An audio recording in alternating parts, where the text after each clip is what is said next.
Ladies and gentlemen, as we begin our services, if we can please kindly turn off all cell phones or electronic devices, or please place them on silent. Thank you.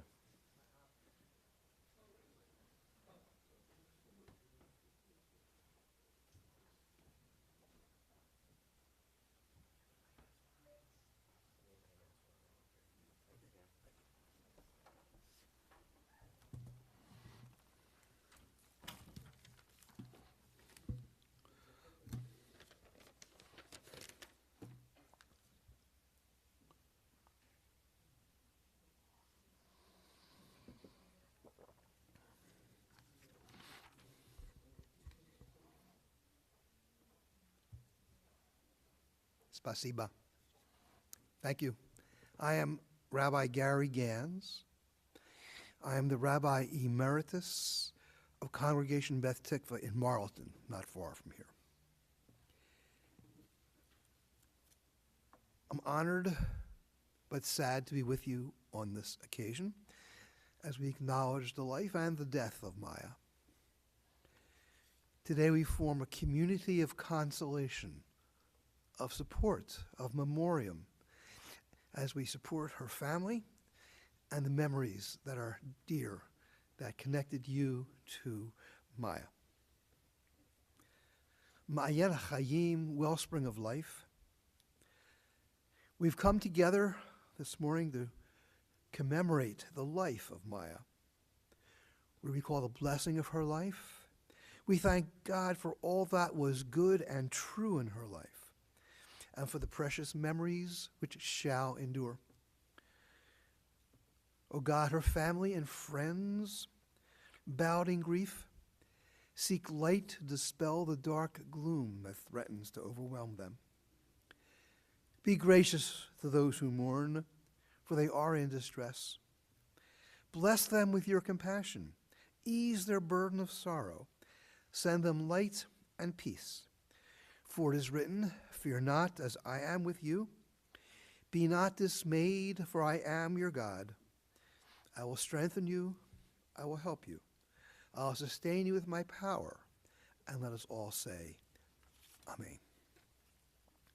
Just before our public ceremony here, we met together in the family room, and I cut the ribbons for Lana and for Victoria. You'll notice that they're wearing the ribbons on opposite sides. Lana is wearing on the left-hand side, based on thousands of years of tradition that says that at the death of a parent, the heart we thought was more on the left, and we acknowledge that death. Victoria remembers their childhood, their younger, their healthier years, as her sister is wearing her ribbon on the right-hand side. These are correct and intentional. Let me also note that Mayya was predeceased by her husband Solomon. And when we perform the interment ceremony at the Crescent Memorial Park, they'll return to their places side by side into eternity. We also acknowledge the deaths of her parents, David and Rebecca, and we hold all their memories in dear departed life.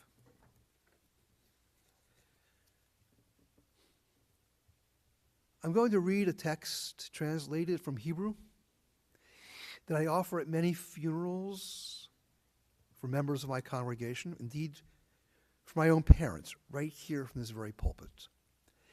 Written several thousand years ago, explaining the realities of life and death, the sense of closure and completion that comes with death itself. This is written by Ben Sirach, and I read an interpretation in English. He wrote, "We are all destined to die. We share it with all who ever lived, with all who ever will be. Cry for the dead. Hide not your grief. Do not restrain your mourning, but remember that continuing sorrow is worse than death. When the dead are at rest, let their memory be a source of peace, and be consoled when the soul departs. Death is better than a life of pain, and eternal rest is better than lingering illness. Let us not seek to understand what is too difficult for us, nor search for what is hidden, nor be preoccupied with what is beyond, for we've been shown more than we can comprehend. As a drop of water in the sea, as a grain of sand on the shore, are our few days in eternity. The good things in life last for a short time, but a good name, a good reputation, endures forever. Many of you have come from the former Soviet Union, from Russia, and I understand how life has changed so dramatically. I understand a bit about what life was like for her, for you, back in Russia. My family is a combination of Belarus and Ukrainian. I was blessed that my family came to the U.S. before World War I. That was by luck. And it was by luck and happenstance and hard work that you came out from freedom as well. You mentioned to me only a few minutes ago that this became your own festival of freedom when you were allowed to leave. And that part I do understand. In 1980, in Hanukkah, my wife and I were sent on a mission to Moscow and then Leningrad to meet with the Jews, to teach them Hebrew, because we are Hebrew speakers and educators, to bring them Hanukkah materials, and frankly, nothing compared to your lives, but we were caught by the KGB. We were held for a few hours and interrogated, and then allowed to enter the country. And we continued our smuggling, and we continued meeting with people who subsequently suffered. Some were arrested because they met with us. So I understand her generation of heroism, of standing up for identity and for freedom and a sense of respect that was missing, that you so deeply, hopefully found, but certainly I know what you escaped. So you have my heartfelt empathy and understanding for what your experience has been.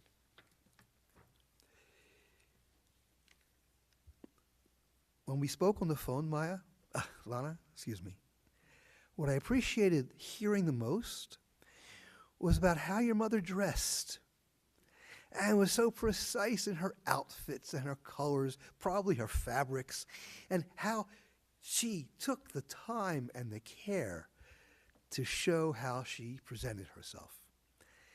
Now, I don't know if that was also back in Russia, even there, and that I'm getting, Sergey is giving me the thumbs up, but this is something that she brought with her, an innate quality and character of who she was. You spoke about her training in the Technical Institute in Russia for metalwork or woodwork, but she ended up working in the opposite profession, but brought those skills. But that was the moment that she retired. She left Russia behind, came to the U.S., and took on a whole different persona. And it was reassuring to hear that she did have years of independence, physical independence, political independence, and a sense of freedom that came about by this decision to move. Now, I know you came in different waves and met different family members who were already here. So the hardest was for the first person. Who was the first person in the family who came over? Victoria and Sergey? Okay. So you were the pioneers. And the others reconnected and reunited with you when they came in. So, well done. So in thinking about Mayya, and thinking about the prayers, I've chosen one to offer on her behalf from the book of Proverbs that speaks about a woman of value, a woman of valor. And I'll read an English translation. A woman of valor who can find, she is more precious than fine pearls. Her family trusts in her, and so they lack nothing. She does them good and never harm all the days of her life. She perceives that her labor is rewarding. Her candle burns on into the night. She reaches out to those in need and extends her hands to the poor. She is clothed in strength and dignity, and she faces the future cheerfully. She speaks with wisdom, the law of kindness on her lips. Her family rises up and bless her, and they sing her praises. Many daughters have done valiantly, but you excel them all. And how poignant are these words from the book of Proverbs, speaking about a woman, quiet heroism, quiet valor, quiet sense of identity, seeking to improve her life and those around her.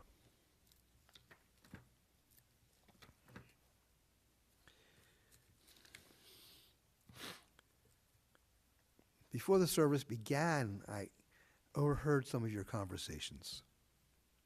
If not the words, the tenor, the sense of joy at seeing each other, despite the sadness, the gravitas of this moment. And this is a wide range of experience of both happiness over her life and sadness over its conclusion.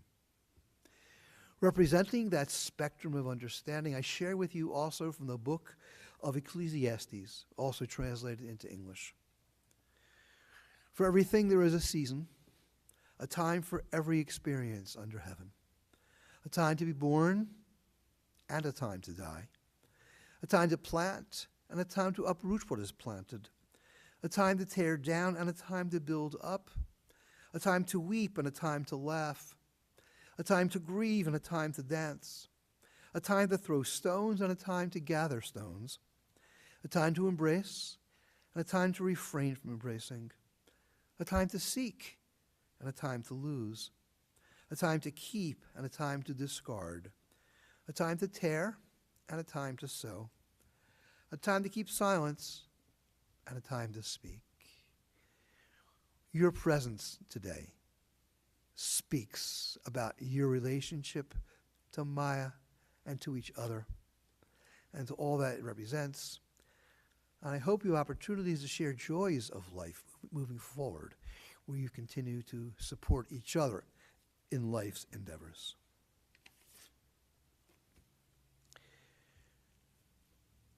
I encourage those who are welcome to kindly stand. I'm going to read a prayer, El Malei Rachamim, God the compassionate one, even in these times of sorrow. So again, those who are comfortable, kindly stand.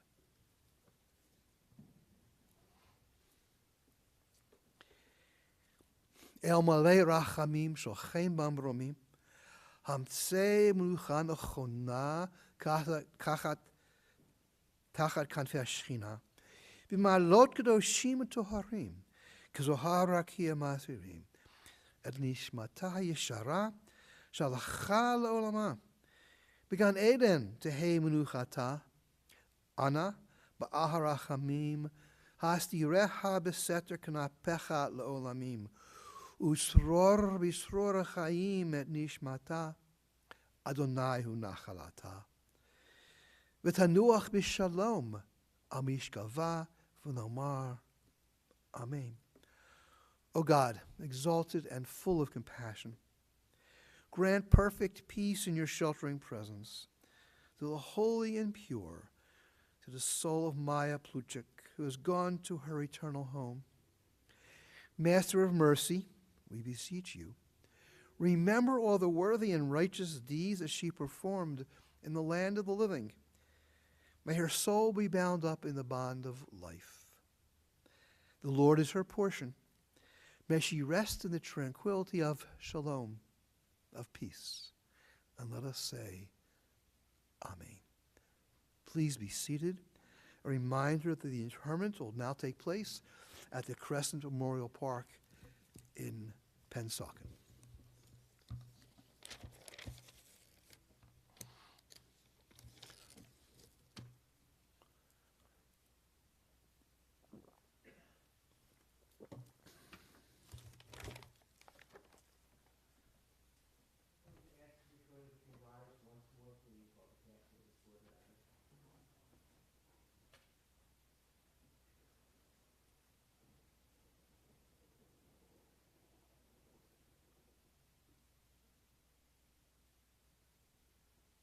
Adonai miyagurgo elecha, miyishkon bahara koshecha, holech amin for tzedek, v'dover emet lachvo, lo ragal aloshem, lo asal eil ra'a, ve'epalo nasa al klobo, nivzev einat mitas, vet yireh Adonai yichabed, yishpal harav lo yimir, kaspo lo natan beneshech, ושוחט ענקי לא לקח, אבל זה אלף.